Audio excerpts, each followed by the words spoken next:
Yeah, the high proof wakes you up. Makes me feel like I'm alive.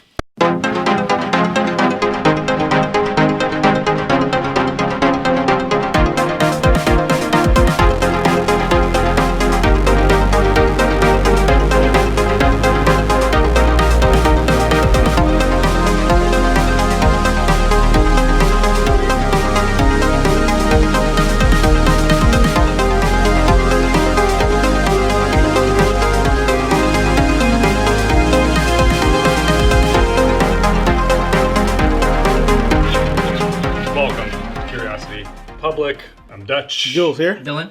And welcome to another episode of our ultimate spirits competition. That's right, our quest, if you will, to review every single sipping spirit and subject it to the same arduous 100-point scoring system. It's a very tough scoring system. So let's see how Kentucky Owl does. Yes. Yeah, finally. we're in Dylan territory here. Yes. A very high proof bourbon, a very expensive bourbon. And a very popular and maybe controversial, we'll talk about that.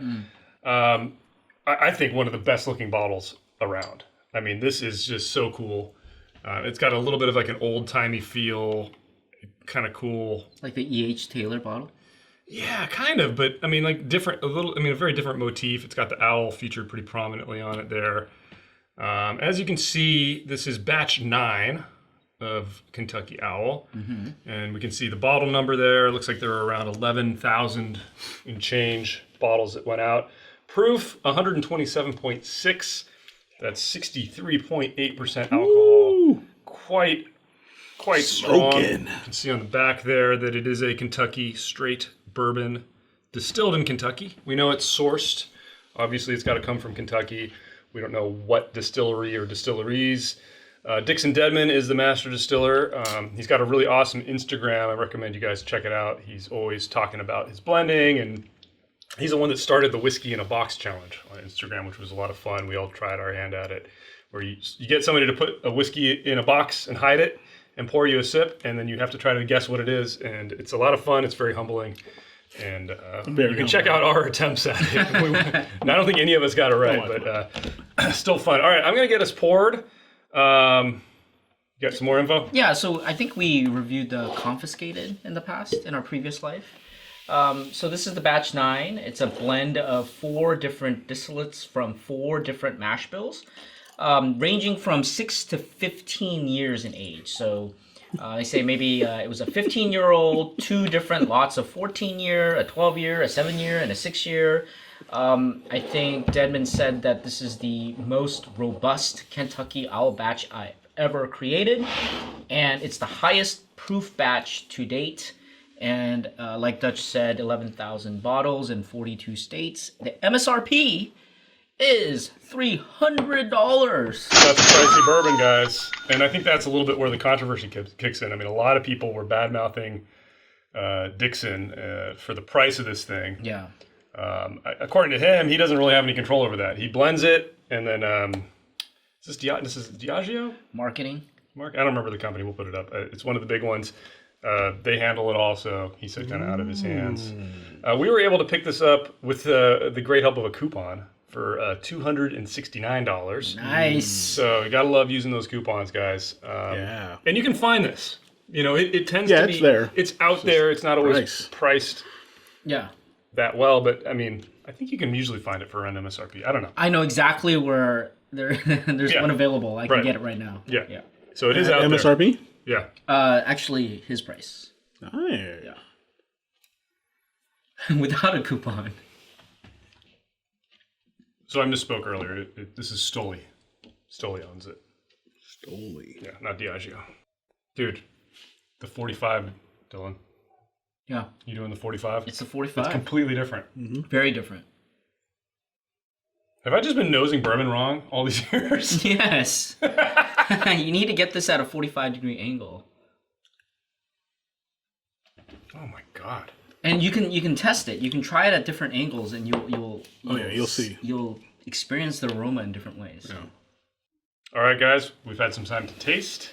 We've had some time to score. We've discussed our scores. We've argued a bit. You can see all that in our bonus footage if you are a premium member. But it's time to start with the good.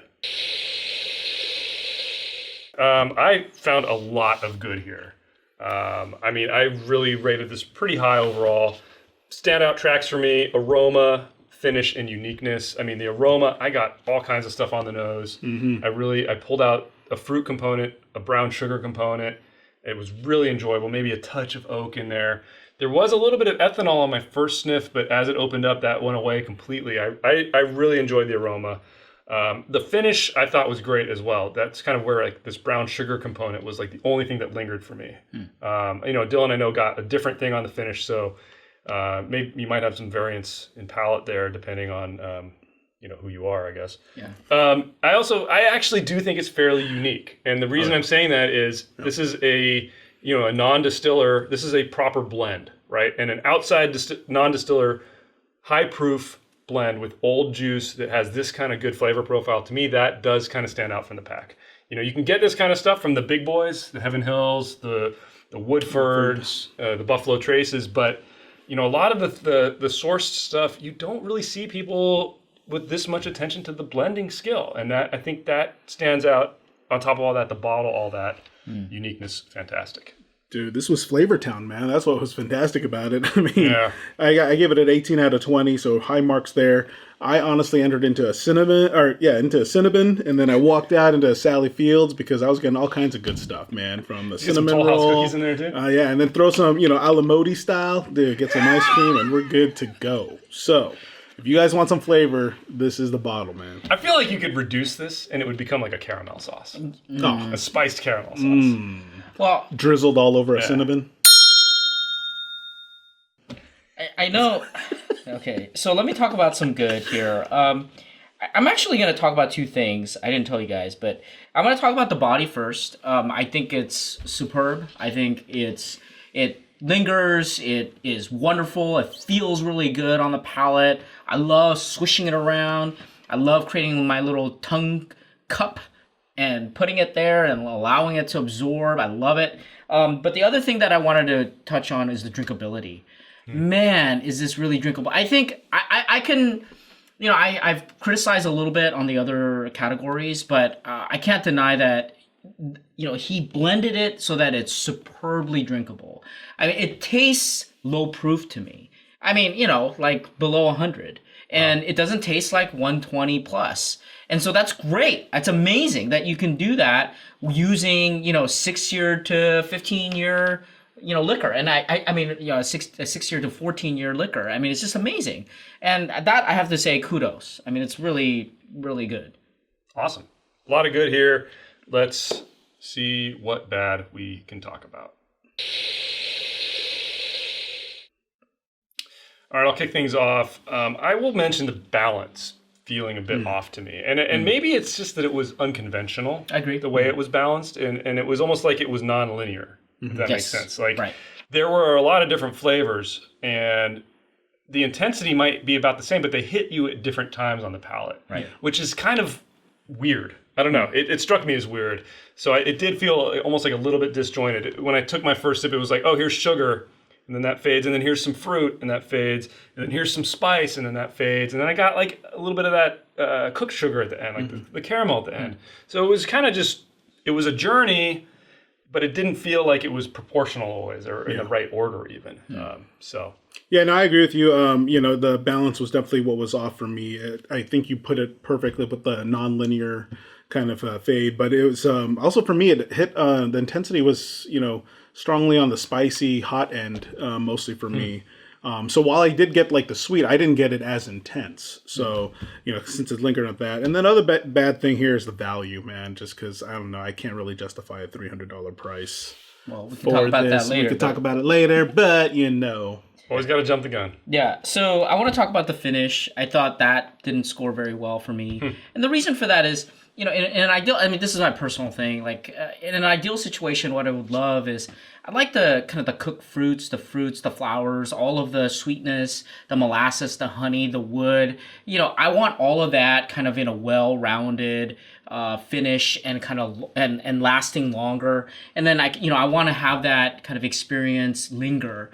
The problem with this is that it trails off a little fast. it also has this overwhelming wood and sourness that kind of overwhelmed the fruit. I got very little. I didn't get any of that. I got really, kind of minimal fruits and kind of the pleasant, sweet aftertaste that I long for, especially in a higher proof. I want to feel that. I want to taste that like forward, and I didn't get that. So that was my bad. All right, guys. Interesting discussion. I mean, it's always fascinating how different people can have such a different experience sipping things. But that's how it goes. That's why we have 3 people on the panel, is because, hey, maybe you guys have the exact same experience I had, or maybe you had the same exact experience Dylan had or Jules had. It's always interesting when we get a different take on something like that. I think there's like one other person out there that agrees with me. I don't know. Actually, I think a lot of people might hear what you said and be like, hey, you know what? I got the same thing. All right, enough said. Let's talk value. All right, guys, value talk. Value talk? Value time? I don't know. Price time? Price is right. Is the price right? What would you pay for this, guys? Not $300. Yeah. As I said before. For me, $100. I agree with you. I think $100, 100 to 100. Really? I'd go $150. Yeah, I would say 100 to 150, especially given what's the other? I mean, the only other cheaper high proof I would say is the Elijah. Exactly. Right, which you can consistently get in the $60 to $70 range. Woodford's in the middle, around 100. Which is why, $150 I can go. I mean, I guess Stag Junior you'd say. Yeah. But I mean, that gets marked up like crazy. So I'd say comfortably 100. Yeah. I mean, for me, it scored high enough that I would consider going to a 150. Let me talk about.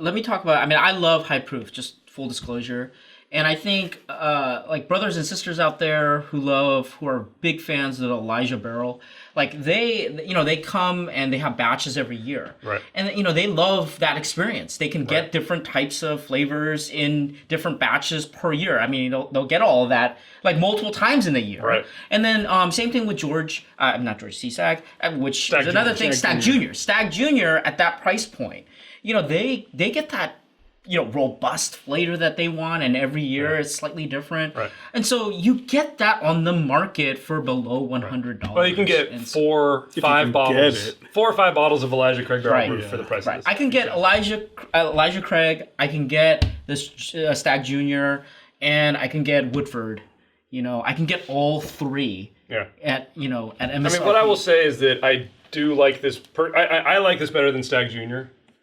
Flavor profile wise. I mean, I could see the argument with Elijah. I don't know that I would pick an Elijah over this in a blind. Maybe. I think it'd be a great blind. That's a good blind. To me, this really feels like the Woodford batch to me. I mean, it's different, but it kind of has that feel to me. So I like the Woodford, and that actually has the cola that you like. I got that on the nose with this completely. Yeah, me too. So I don't know. I think it'd be fun to do some blinds with this in the future. Value wise, I think we all agree. Way overpriced. I know you thought it was a 0, which I think is a little harsh, but definitely nobody scored it high for value. But let's see what we did score it. Let's get our scores. And we do have a 100-point grading system across 10 different categories that include aroma, flavor, body, complexity, balance, finish, uniqueness, drinkability, aesthetics, and value. We do weigh flavor at twice the value compared to aesthetics and value. Oh my God. Every time. You set me up for that. I did. Anyway. All right, guys. I gave it an 84. 77. I gave it a 75. A little bit harsh, guys. I think a little harsh. But anyway, our overall official did it get it? Curiosity Public Ultimate Spirits Competition score for Kentucky Owl Batch 9 is a very high silver. High silver. 78. 78.6, but we round down, so it is a 78 final score. I thought that this deserved a low gold. You guys felt more silver, high silver, so it ended up there. Still a great score for a really tasty bourbon. On this competition show, it's a great score. It is. It truly is. Jules? And with that, let us know what you think in the comments below. Give us a thumbs up if you like this episode. Subscribe for more videos from Curiosity Public. Check out our podcast on all the major podcast players. And as always, stay safe, stay healthy. Stay curious.